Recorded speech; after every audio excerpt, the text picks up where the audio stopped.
وما كان لمؤمن ولا مؤمنة إذا قضى الله ورسوله أمرا أن يكون لهم الخيرة من أمرهم ومن يعص الله ورسوله فقد ضل ضلالا مبينا۔ بزرگوں اور دوستوں، ملت اسلامیہ کے نوجوانوں، کئی جمعوں سے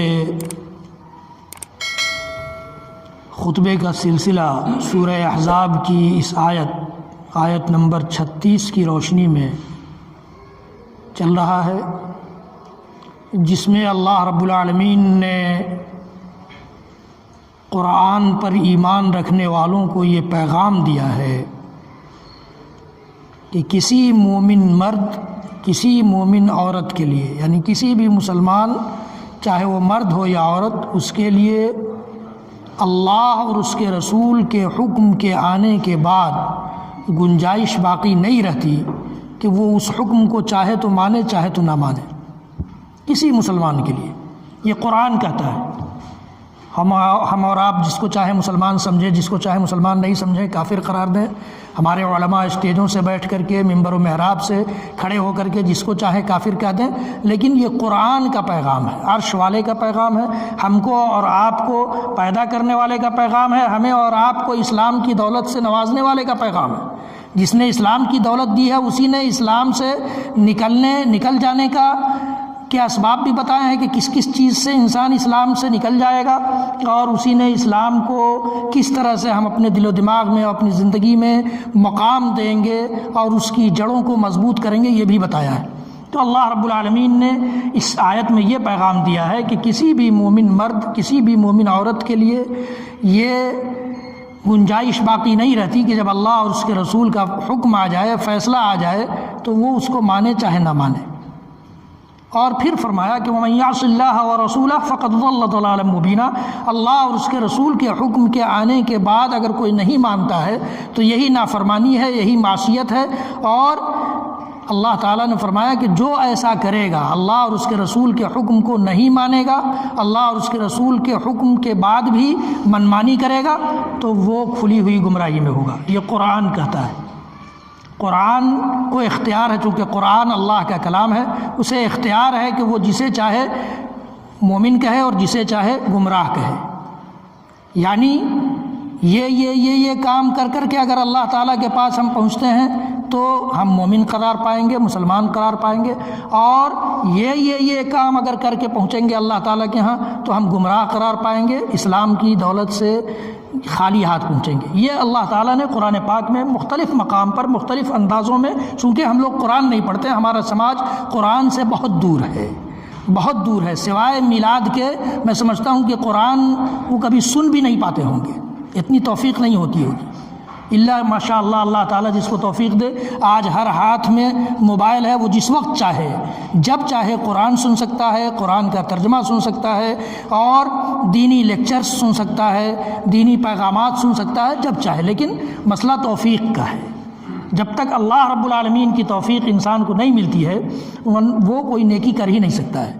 لا حول ولا قوت الا باللہ جو ہم لوگ کہتے ہیں، تو ہم لوگ یہ سمجھتے ہیں کہ کسی گندی چیز کو، کسی خراب چیز کو دیکھنے کے وقت لا حول ولا قوت الا باللہ پڑھا جائے یا پڑھا جاتا ہے، نہیں، اس کا مطلب یہ ہوتا ہے کہ کسی گناہ سے اطاعت کی طرف، فرما برداری کی طرف لوٹ جانا، دل و دماغ ہمارا بالکل پلٹ جائے اللہ کی نافرمانیوں سے اللہ کی فرما برداریوں کی طرف، اور اس کی قوت ہمیں حاصل ہو جائے کہ ہم اتنی صلاحیت ہمیں مل جائے کہ ہم اللہ کی نافرمانیوں کے بجائے اللہ کی فرمانبرداری کرنے لگ جائیں، رسول اکرم صلی اللہ علیہ وسلم کی نافرمانی کرنے کے بجائے فرمانبرداری کرنے لگ جائیں، تو یہ کہاں سے ہوتا ہے؟ الا باللہ، اللہ سے ہوتا ہے۔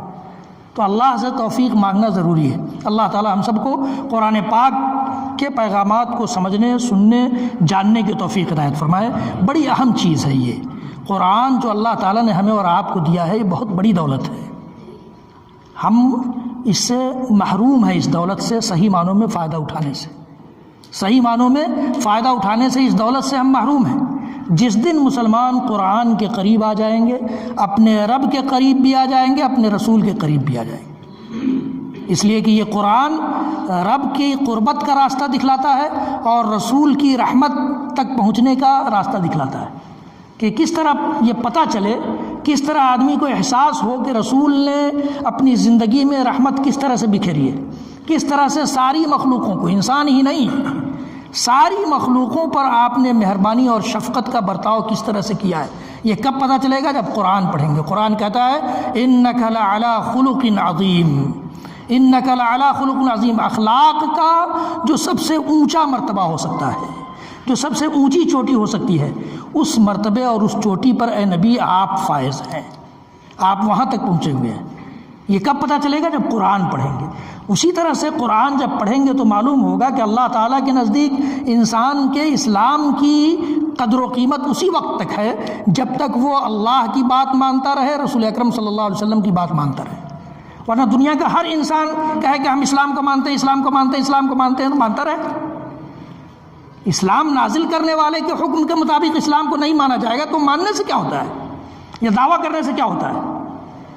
جس نے اسلام کی دولت سے ہمیں اور آپ کو نوازا ہے، جس نے اسلام کو بھیجا ہے، جس نے اس انسانیت کی رہنمائی کے لیے، اس انسانیت کی پیشوائی کے لیے، اس انسانیت کو سیدھی راہ پر چلانے کے لیے یہ مذہب نازل کیا ہے، اس نے جس طرح سے اس پر چلنے کا، جس طرح سے اس کو فالو کرنے کا، جس طرح اس کی پیروی کرنے کا حکم دیا ہے، اس طرح کریں گے تو اسلام صحیح معنوں میں ہمارے دل و دماغ میں، ہماری زندگی میں اتر جائے گا، اتر جائے گا۔ اور جب اتر جائے گا تو ہم اللہ کے قریب ہو جائیں گے، اور جب اللہ کے قریب ہو جائیں گے تو دنیا سے چاہے دوری ہو، دنیا ہمارا کچھ نہیں بگاڑ سکتی ہے۔ میں نے کئی بار بے شمار مرتبہ آپ کے سامنے اللہ کے نبی صلی اللہ علیہ وسلم کے دور کی چیزوں کو اور صحابہ کرام کی زندگی کی کچھ واقعات کو ایسا بیان کیا ہے جس سے پتہ چلتا ہے کہ وہ نہتے تھے، کم تعداد میں تھے، پھر بھی غالب رہتے تھے، پھر بھی ان کو فتح نصیب ہوتی تھی، وہی جیتتے تھے۔ کیوں؟ یہ ہم اور آپ تالی تو بجا لیتے ہیں، واہ واہ کر لیتے ہیں، اللہ تعالیٰ نے کامیاب کر دیا، آج ہمیں کامیاب نہیں کرتا ہے۔ کیوں؟ یہ نہیں سوچتے کہ وہ کیسے کامیاب تھے اور ہم کیوں ناکام ہیں۔ اتنی فرصت نہیں ہمارے پاس، شاید آنکھ بند ہونے کے بعد وہ فرصت آئے، لیکن وہ بیکار فرصت ہوگی، اس میں کوئی فائدہ نہیں ہوگا۔ یہ دنیا جب تک ہماری آنکھ کھلی ہوئی ہے اور جب تک ہم موت کی بیماری میں نہیں پہنچ رہے ہیں، مرض الموت میں جب تک نہیں پہنچتے ہیں، تب تک ہمیں یہ اجازت ہے اور ہمیں یہ چھوٹ ہے کہ ہم اس زندگی سے جس طرح چاہیں فائدہ اٹھا لیں، جس طرح چاہیں فائدہ اٹھا لیں، توبہ کر کے، استغفار کر کے، اللہ کے قریب آ کر کے، رسول اکرم صلی اللہ علیہ وسلم کی پیروی کر کے، قرآن کو سمجھ کر کے، قرآن کو اپنی زندگی میں اتار کر کے، قرآن کے سانچے میں اپنی زندگی کو ڈھال کر کے، اللہ کے رنگ میں اپنے آپ کو اور اپنے سماج کو رنگ کر کے ہم اسی وقت تک فرصت پاتے ہیں، اس کے بعد فرصت نہیں ہے۔ آپ کی سانس چلتی رہے گی، مرض الموت میں آپ کی سانس چل رہی ہوگی، پھر بھی آپ کو اس کا فائدہ نہیں ہوگا کہ آپ اس وقت توبہ کریں، فائدہ نہیں ہوگا۔ اللہ کے رسول صلی اللہ علیہ وسلم کی حدیث ہے، ان اللہ یقبل توبۃ العبد ما لم یغرغر، جب تک وہ غرغرے کی حالت میں، جب تک سکرات کے عالم میں نہ پہنچ جائے، تب تک اللہ تعالیٰ توبہ قبول کرتا ہے۔ سکرات میں پہنچنے کے بعد توبہ قبول نہیں ہوتی۔ فرعون جب ڈوبنے لگا تھا تو کہا کہ میں ایمان لاتا ہوں اس رب پر جو موسیٰ کا رب ہے اور بنو اسرائیل کا رب ہے۔ اللہ تعالیٰ نے فرمایا کہ الآن وقد عصیت قبل وکنت من المفسدین، وہ ایمان وہ بھی لے آیا تھا، لیکن ڈوبنے کے وقت کا ایمان، مرنے کے وقت کا ایمان اللہ تعالیٰ نہیں چاہتا۔ اللہ تعالیٰ زندہ ایمان چاہتا ہے، مرا ہوا ایمان اللہ تعالیٰ کو نہیں چاہیے۔ ہم مر رہے ہیں، جب اللہ کو یقین ہو گیا کہ اب ہماری زندگی نہیں بچے گی، تب ہم اللہ تعالیٰ کو یاد کریں تو کوئی فائدہ نہیں۔ اس لیے ہر آدمی، ہر انسان، مرد ہو یا عورت، اس موقع کو غنیمت جانے اور اللہ اور اس کے رسول کے حکم کو وہ ہر وقت ماننے کے لیے تیار رہے کہ جیسے ہی اللہ کا کوئی حکم آئے گا، رسول اکرم صلی اللہ علیہ وسلم کا کوئی حکم آئے گا، تو ہم اس سے روگردانی نہیں کر سکتے۔ ہم اس کو، چاہے دنیا ناراض ہو جائے، رشتہ دار ناراض ہو جائیں، گھر کے لوگ ناراض ہو جائیں، سماج کے لوگ ناراض ہو جائیں، سارے ناراض ہو جائیں، لیکن ہم اس کو نہیں چھوڑ سکتے۔ یہ ایک مومن اور مسلمان کی پہچان اس آیت کی روشنی میں، میں اپنی طرف سے نہیں کہہ رہا ہوں، اللہ تعالیٰ نے کہا کہ وَمَا كَانَ لِمُؤْمِنٍ ولا مؤمنۃ اذا قضى اللہ ورسولہ امرا ان یکون لہم الخیرۃ من امرہم، کسی بھی مومن مرد کو، کسی بھی مومن عورت کو اختیار باقی نہیں رہتا، گنجائش اس کے لیے نہیں رہ جاتی کہ وہ اللہ کا فیصلہ آ جائے، اللہ کا حکم آ جائے، یا رسول اکرم صلی اللہ علیہ وسلم کا فیصلہ آ جائے، رسول اکرم صلی اللہ علیہ وسلم کا حکم آ جائے تو وہ اس کو چاہے تو تسلیم کرے چاہے تو چھوڑ دے، یہ اختیار باقی نہیں رہتا ہے۔ یہی مطلب ہے اس آیت کا۔ اسلام جو اللہ تعالیٰ نے دیا ہے اس کو اللہ تعالیٰ کے بتائے ہوئے طریقے کے مطابق رسول اکرم صلی اللہ علیہ وسلم کے ذریعے ہم تک اسلام پہنچا ہے۔ رسول اکرم صلی اللہ علیہ وسلم نے اسلام جس طرح سے ہمیں اور آپ کو سمجھایا ہے، اپنے صحابہ کو سمجھایا، صحابہ نے تابعین کو سمجھایا، تابعین نے تبع تابعین کو سمجھایا، تبع تابعین کے ذریعے محدثین تک یہ بات آئی، اور محدثین کے ذریعے محدثین نے حدیث کی کتابوں میں ان ساری چیزوں کو جمع کر دیا، اور پھر اس کے بعد اللہ کے رسول صلی اللہ علیہ وسلم کی صحیح حدیث کی روشنی میں کہ العلماء ورثۃ الانبیاء والانبیاء لم یورثوا دینارا ولا درہما، کہ علماء انبیاء کے وارث ہیں، اور انبیاء کی وراثت دینار اور درہم اور جائیداد اور پراپرٹی کی نہیں ہوتی بلکہ علم کی ہوتی ہے۔ انبیاء کے مشن کی وراثت ہوتی ہے۔ انبیاء نے کیا مشن چلایا تھا، انبیاء کا کیا مشن ہوتا ہے اس دنیا میں؟ اللہ کا پیغام اللہ کے بندوں تک پہنچا دینا۔ یہی مشن علماء کا بھی ہونا چاہیے کہ اللہ کا پیغام اللہ کے بندوں تک وہ ٹرانسفر کر دیں، پہنچا دیں، یہ میسج ان تک پہنچا دیں، اور ان کی ذمہ داری ختم، علماء کی ذمہ داری ختم۔ علماء کی ذمہ داری یہ نہیں ہے کہ وہ ڈنڈے لے کر کے سب کو منوائیں، نہیں، حاکم وقت ہے، خلیفۃ المسلمین ہے، امارت اسلامیہ قائم ہے، حکومت اسلامیہ قائم ہے، تو وہ حکومت کو اختیار ہے کہ وہ زبردستی اپنے عوام سے شریعت کے قوانین کو تسلیم کروائے، یہ حکومت کی ذمہ داری ہے، لیکن عام آدمی کی یا علماء کی یہ ذمہ داری نہیں ہے۔ علماء کی ذمہ داری انبیاء جیسی ذمہ داری ہے کہ انبیاء صرف جس طرح سے پہنچا دیتے تھے، اللہ تعالیٰ کا کہ انک لست علیہم بمسیطر، آپ داروغہ نہیں ہیں ان پر، آپ کا کام وما علیک الا البلاغ المبین، آپ کے ذمے صرف کھلے طور پر پہنچا دینا ہے، یہی کام علماء کرتے ہیں۔ تو میں یہ کہہ رہا تھا کہ اللہ تعالیٰ نے، رسول اکرم صلی اللہ علیہ وسلم نے جس دین کو ہم تک آپ تک پہنچایا ہے، انہوں نے جس طرح سے سمجھایا ہے، جس طرح سے پہنچایا ہے، اسی طرح مانیں گے تو ہم دیندار قرار پائیں گے، ورنہ ہم دیندار نہیں ہیں۔ دیندار نہیں ہے۔ دینداری کوئی لیبل نہیں ہوتا ہے کہ ہم اپنی پیشانی پر چپکا لیں اور گھومتے پھریں کہ ہم دیندار ہیں، نہ، آپ کی پوری زندگی خود بولے گی کہ آپ دیندار ہیں، پوری زندگی۔ صرف نماز کے بول دینے سے دینداری نہیں آ جاتی ہے، روزہ رکھ لینے سے دینداری نہیں آ جاتی ہے، حج اور عمرہ یہ دینداری کا ایک حصہ ہو سکتا ہے، ایک حصہ ہو سکتا ہے، لیکن جب تک ہم اپنی پوری زندگی میں دین کو نہ اتار لیں تب تک دینداری کا لیبل نہیں لگے گا۔ اللہ تعالیٰ کیا دنیا لگا سکتی ہے، دنیا لگاتی ہے، اپنے آپ کو خود ہی کہنے کے لیے تیار رہتی کہ ہم دیندار، ہم ایماندار ہیں۔ ایماندار پر تو بہت ساری بات ہوئی، ہم ایماندار، کوئی بھی آدمی ایماندار سے کم نہیں ہے، ہر آدمی ایماندار ہے، لیکن ایمان کا ڈیفینیشن صحیح معنوں میں نہیں معلوم ہے کسی کو۔ ایمان کس کو کہا جاتا ہے یہ نہیں پتہ ہے، لیکن پھر بھی وہ ایماندار ہے۔ اللہ تعالیٰ ہم سب کو سچا ایماندار بنا دے، ایمان کو سمجھنے، ایمان کو برتنے، ایمان کے رنگ میں اپنے آپ کو رنگ لینے والا ایماندار بنا دے۔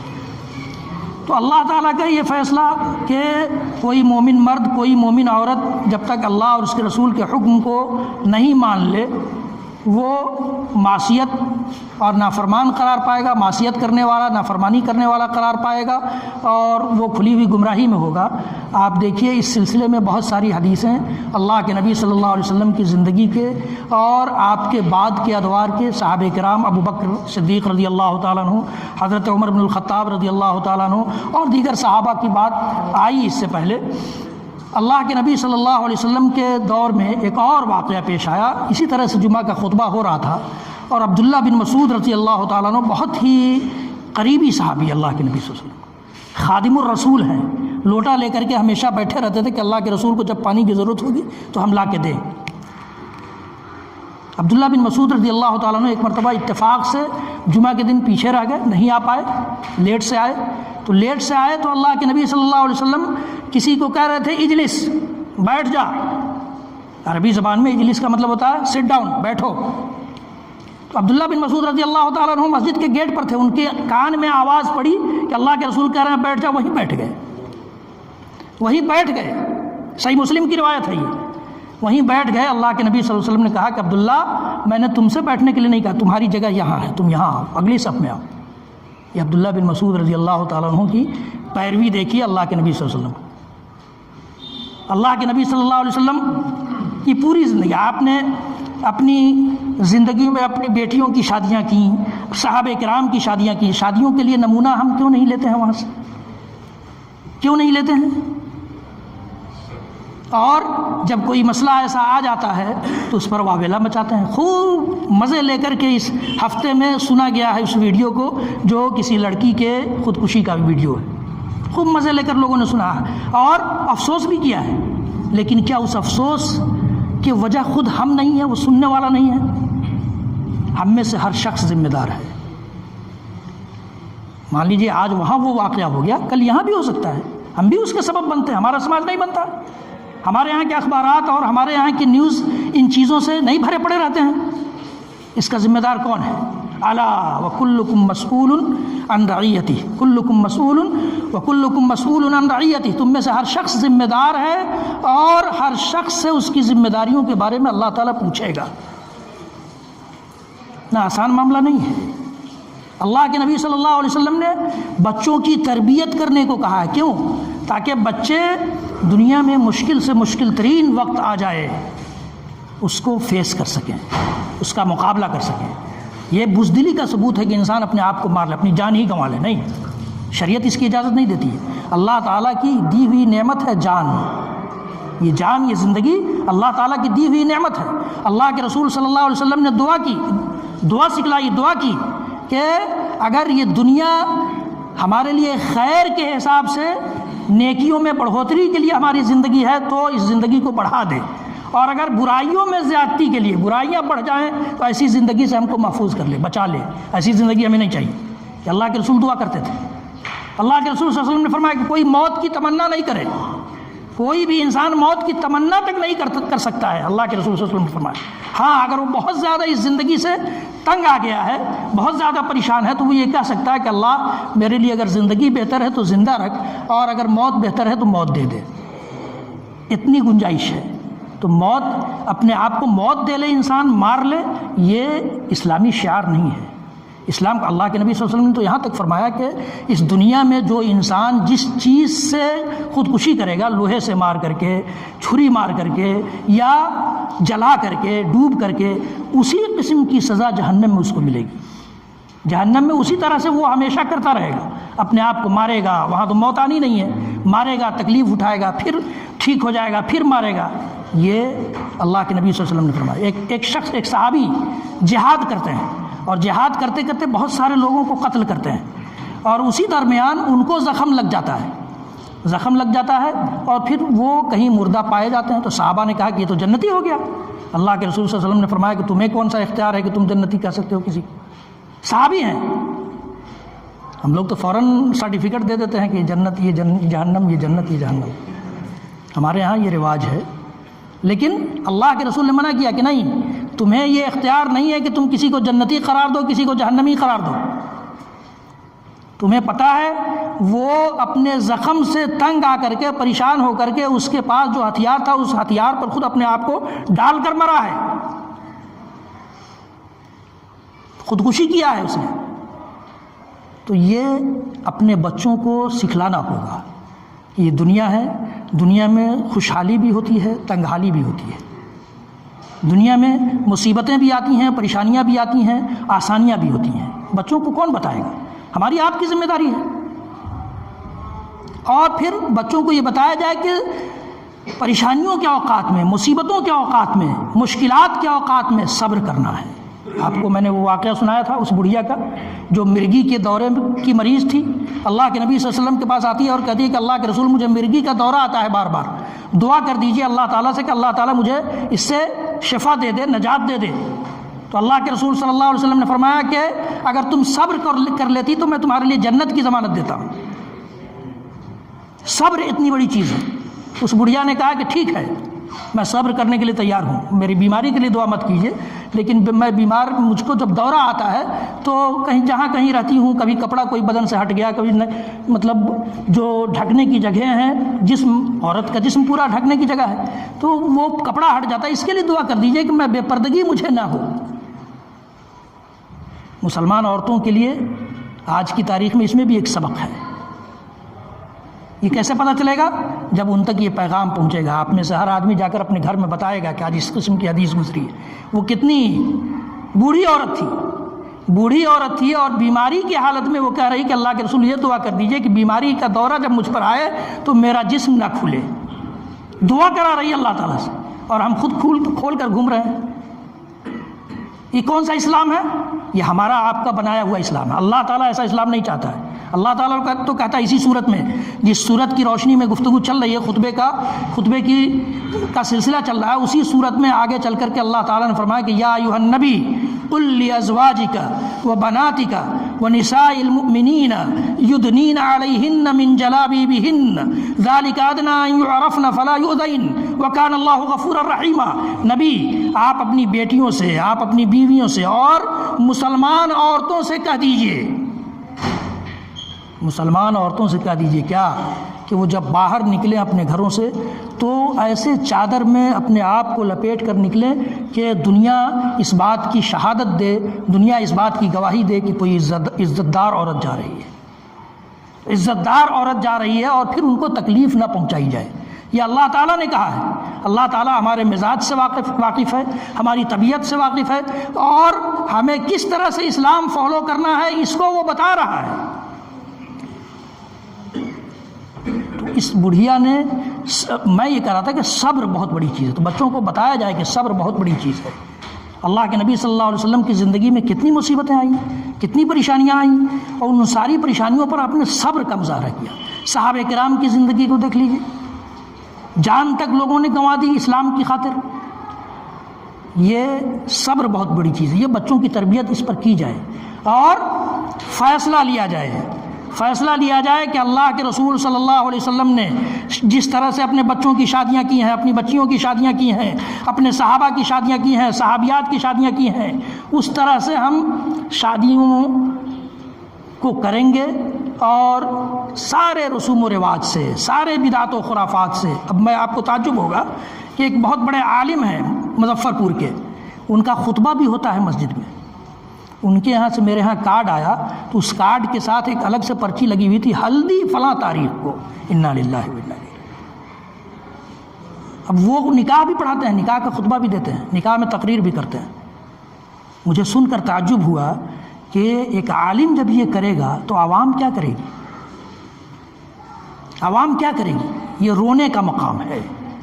بڑی عبرتناک انجام ہمارا ہونے جا رہا ہے، بہت زیادہ۔ آج ایک لڑکی نے خودکشی کی ہے، جس کا ویڈیو وائرل ہو گیا تو ہم سمجھ رہے ہیں کہ ایک ہی ہے، حالانکہ بہت ساری لڑکیاں ہیں، بہت ساری لڑکیاں جان دے دیتی ہیں۔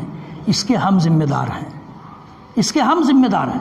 اللہ کے نبی صلی اللہ علیہ وسلم نے شادی کا کیا معیار دیا ہے، اور ہم نے کیا معیار بنایا ہے؟ اللہ کے نبی صلی اللہ علیہ وسلم فرماتے ہیں من ترضون دینہ وخلقہ فزوجوہ والا تفعلوہ تکن فتنۃ فی الارض وفساد عریض۔ دیکھو، کوئی دیندار اور اخلاق مند لڑکا یا لڑکی تمہیں مل جائے تو شادی کر دو، ورنہ یہ زمین فتنے سے بھر جائے گی۔ زمین فتنے ہی کا حصہ ہے کہ آدمی، لڑکیاں خودکشی کر رہی ہیں، عورتیں خودکشی کر رہی ہیں، اپنے آپ کو مار لے رہی ہیں، کیوں؟ یہ فتنہ ہے۔ اللہ کے نبی صلی اللہ علیہ وسلم نے فرمایا کہ تنکح المرأة لأربع، کسی بھی عورت سے چار بنیادوں پر شادیاں کی جاتی ہیں۔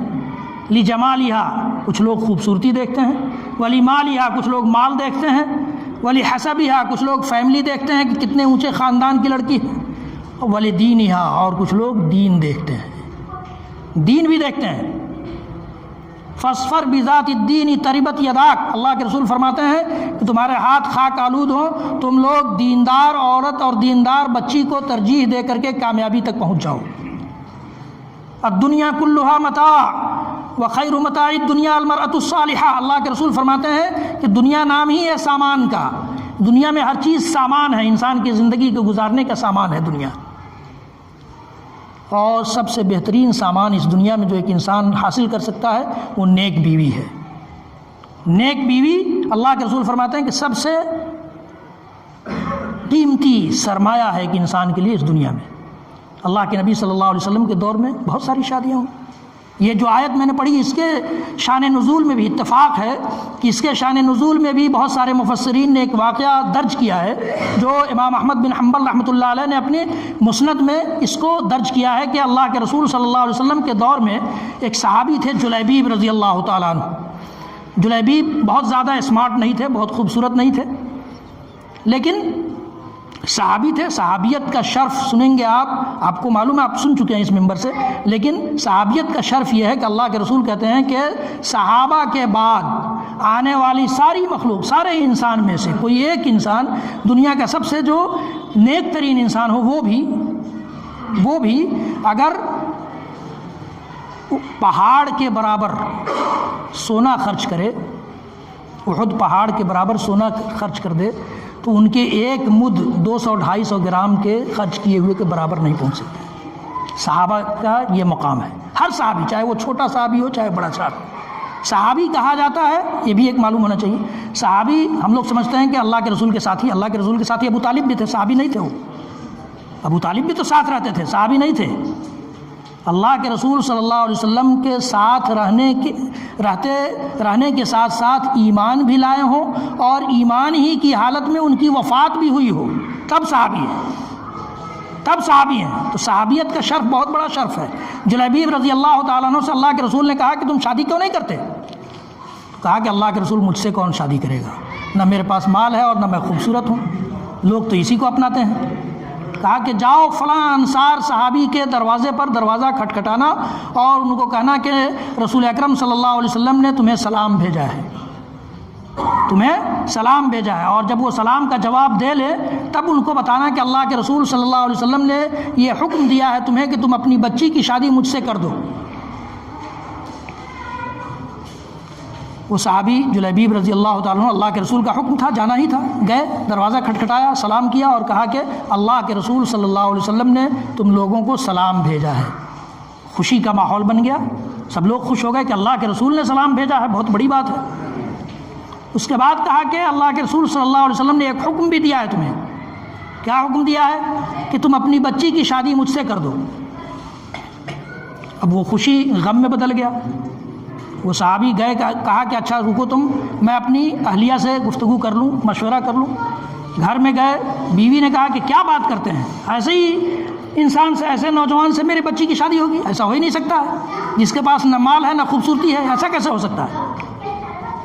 لیکن صحابہ کرام کے اسی ماحول میں رسول اکرم صلی اللہ علیہ وسلم کی تربیت کی برکت یہ تھی کہ گھر سے وہ بچی گھر کے کسی کونے سے سن رہی تھی، گھر کے کسی کونے میں تھی اور اپنے والدین کی گفتگو سن رہی تھی۔ وہ فوراً نکل کر آئی اور کہا کہ ابا جان اور امی جان یہ جان لیجئے، اللہ کے رسول صلی اللہ علیہ وسلم نے جو رشتہ میرے لیے بھیجا ہے میں اسی رشتے کو منظور کرتی ہوں اور میں اسی سے شادی کروں گی، آپ لوگ اس سے چاہے راضی ہو چاہے ناراض ہو، آپ راضی ہو چاہے ناراض ہو، رسول اکرم صلی اللہ علیہ وسلم نے جو رشتہ بھیجا ہے میں اس کو ٹھکرا نہیں سکتی ہوں۔ شادی ہو جاتی ہے اور کچھ ہی دنوں کے بعد جلیبیب رضی اللہ تعالیٰ عنہ ایک جنگ میں 7 لوگوں کو قتل کر کے شہید ہو جاتے ہیں۔ اللہ کے رسول صلی اللہ علیہ وسلم نے جنگ ختم ہونے کے بعد پوچھا صحابہ سے کہ حل تفقد من احد، تم کسی کو غائب پا رہے ہو؟ کہا صحابہ نے کہ نہیں کوئی غائب نہیں ہے۔ پھر پوچھا کہ کوئی غائب تو نہیں ہے؟ کہا کہ نہیں کوئی غائب نہیں ہے۔ پھر تیسری بار کہا کہ میں جلیبیب کو نہیں دیکھ رہا ہوں، ڈھونڈو کہاں ہے؟ جلیبیب رضی اللہ تعالیٰ عنہ کو ڈھونڈ کر لایا گیا اور ڈھونڈا گیا تو اللہ کے رسول نے کہا کہ جلیبیب یہاں ہے اللہ کے رسول، اور وہاں پہنچے تو دیکھا کہ 7 کافر گرے ہوئے ہیں۔ اللہ کے رسول نے کہا کہ قتلہم فقتلوہ، جلیبیب نے ان 7 کو قتل کیا اور ان لوگوں نے مل کر کے ایسا وار ان پر کیا کہ یہ بھی شہید ہو گئے، اور پھر اللہ کے رسول نے خود اپنے ہاتھوں سے اٹھا کر کے ان کو دفن کیا، ان کے اپنے ہاتھوں میں اٹھا کر کے دفن کیا۔ ان کے جسم پر 80 سے زیادہ وار کے نشان تھے، 80 سے زیادہ زخم تھے، اور پھر اس لڑکی کے لیے اللہ کے رسول نے ایسی دعا کی کہ اس کے دیے ہوئے مال سے مدینہ کے کئی گھرانے پلتے تھے، برکت اتنی ہوئی اللہ کے رسول کے حکم۔ اللہ کے رسول کے حکم کو ماننے کی برکت یہ ہوئی کہ اس کے گھر سے کئی گھرانے مدینہ میں پلتے تھے، وہ اتنا خرچ کرتی تھی گھر مدینہ والوں کو. تو اللہ کے رسول صلی اللہ علیہ وسلم کی تربیت صحابہ کرام کی، کیا ہم اپنے بچوں کی ایسی تربیت نہیں؟ ہم تو خود لالچی بن جاتے ہیں ایسے موقع سے، خود لالچ میں پھنس جاتے ہیں کہ جو آ جائے آنے دو. وہ کتنے دن آپ کے کام آئے گا بھائی؟ جو سامان آئے گا آپ کے پاس، جو مال آپ لیں گے، وہ کتنے دن آپ کے کام آئے گا؟ آپ یہ گناہ بے لذت کیوں کرتے ہیں؟ اللہ کے رسول صلی اللہ علیہ وسلم نے اپنی بچیوں کی شادی کی، کہیں کوئی روایت نہیں ملتی ہے سوائے حضرت زینب رضی اللہ تعالیٰ عنہ کے، جن کو اماں خدیجہ رضی اللہ تعالیٰ عنہ نے اسلام سے پہلے، چونکہ ان کی شادی ہوئی تھی تو اس وقت عربوں کے ہاں بھی یہ دستور نہیں تھا کہ کوئی جہیز دیا جائے، لیکن اماں خدیجہ رضی اللہ تعالیٰ عنہ نے اپنا ہار ان کو دے دیا تھا. اور جب بدر میں ان کے شوہر گرفتار ہوئے جو کافر تھے بدر میں، تو حضرت زینب رضی اللہ تعالیٰ عنہ نے وہی ہار ان کے فدیہ کے طور پر بھیجا کہ اس کو لے لیجئے اور میرے شوہر کو چھوڑ رہا کر دیجیے. اللہ کے رسول صلی اللہ علیہ وسلم نے اس ہار کو دیکھا تو اماں خدیجہ رضی اللہ تعالیٰ عنہ کی یاد آ گئی. تو صحابہ سے مشورہ کیا کہ دیکھو یہ خدیجہ کا ہار ہے جو زینب کے پاس تھا. صحابہ نے کہا کہ وہ ہار بھی لوٹا دیجیے اور ان کے شوہر کو بھی لوٹا دیجیے. تو اللہ کے رسول نے ایک کمپرمائز کیا کہ دیکھو تمہیں میں چھوڑ دوں گا، لیکن زینب کو پھر تم وہاں جا کر کے ہمارے یہاں پہنچا دینا. تو یہ اس کے علاوہ باقی جہاں تک لوگ یہ کہتے ہیں کہ حضرت فاطمہ کو جہیز دیا گیا تھا، غلط بات ہے، بالکل غلط بات ہے. حضرت علی رضی اللہ تعالیٰ عنہ نے اپنے زرہ کو بیچا حضرت عثمان بن عفان رضی اللہ تعالیٰ عنہ سے، جنہوں نے قیمت بھی دی اور وہ زرہ بھی لوٹا دیا. اور پھر اس پیسے سے انتظام ہوا تھا گھر کا، چونکہ گھر جب بسانا تھا تو اس میں ضروری سامان تو چاہیے تھا، تو اس پیسے سے انتظام کیا گیا تھا. چونکہ اللہ کے رسول ہی دونوں کے گارجین تھے تو آپ نے انتظام کیا تھا. تو اس کو دلیل بنا کر ہم سوچیں کہ چلو جو آ رہا ہے آنے دو، خوشی سے دے رہا ہے. خوشی سے کوئی نہیں دیتا ہے، کوئی خوشی سے نہیں دیتا ہے. خوشی سے دینا ہے تو اللہ کا فرض کیا ہوا فریضہ کیوں نہیں ادا کرتے؟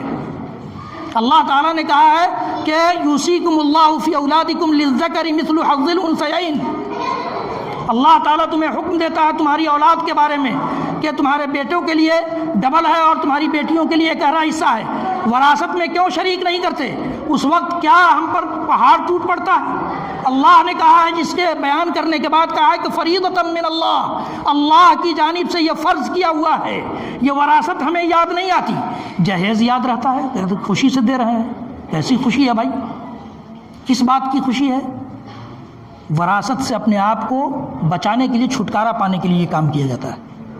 اللہ تعالیٰ کے یہاں چھٹکارا نہیں ملے گا. اللہ تعالیٰ آپ اپنی بیٹی کو کچھ نہیں دے کر کے رخصت کر دیں گے تو بھی نہیں پوچھے گا کہ تم نے ایسا کیوں کیا تھا. لیکن اگر وراثت نہیں دیں گے تو اللہ تعالیٰ پکڑ لے گا کہ تم نے حق مارا ہے اپنی بیٹی کا، وہ بھی آپ کی اولاد ہے، تو صرف اسی وقت تک اولاد ہے جب آپ جہیز دے کر اس کو رخصت کر دیں. یہ ہندوستان کے رسوم و رواج اور ہندوستانی لوگوں سے لوگوں نے سیکھا ہے. ان کے ہاں کنیا دان ہوتا ہے، ان کے ہاں کوئی حصہ نہیں. اب تو یہاں کے قانون نے ان کا بھی حصہ بنا دیا ہے، لیکن ان کے ہاں باضابطہ شرعی طور پر یعنی ان کے مذہبی طور پر کوئی حصہ نہیں ہے. بیٹی کی رخصتی کے بعد کوئی حصہ نہیں بنتا ہے. تو انہی سے ہم لوگوں نے اس کو لیا ہے، انہی لوگوں سے ہم لوگوں نے اس کو لے لیا اور سمجھا کہ بس یہ ادا کر دو، بات ختم، ذمہ داری نپ گئی، ہو گیا. اصل ذمہ داری جس سے اللہ تعالیٰ آپ کو پکڑ لے گا وہ ادا نہیں ہوئی. اس سلسلے میں شادی بیاہ کے رسوم و رواج اور اللہ کے نبی صلی اللہ علیہ وسلم کے دور میں، صحابہ کرام کے دور میں، تابعین اعظام نے، تبع تابعین نے، اور اس دور میں بھی، ایسا نہیں کہ اس دور میں یہ دور بانج دور ہے، نہیں، اس دور میں بھی ایسے لوگ ہیں جو اس طرح کی شادیاں کرتے ہیں. میں آپ ساری مثالیں آپ کو دوں گا انشاءاللہ العزیز. اگلے خطبوں میں یہ بات آپ سنیں گے، جانیں گے، سمجھیں گے. صرف افسوس کر لینا کافی نہیں ہے، وہ افسوس ہمارے سماج میں بھی ہوتا ہے. اتنی دور کی خبر آ گئی تو ہم افسوس کر رہے ہیں. ہمارے سماج میں بھی یہ چیزیں ہوتی ہیں، روز ہوتی ہیں، ہمارے آنکھوں کے سامنے ہوتی ہیں. ہم اس کو ٹال دیتے ہیں کہ عورتوں کا معاملہ عورتیں جانیں، اور عورتیں کہتی ہیں کہ مرد جانیں.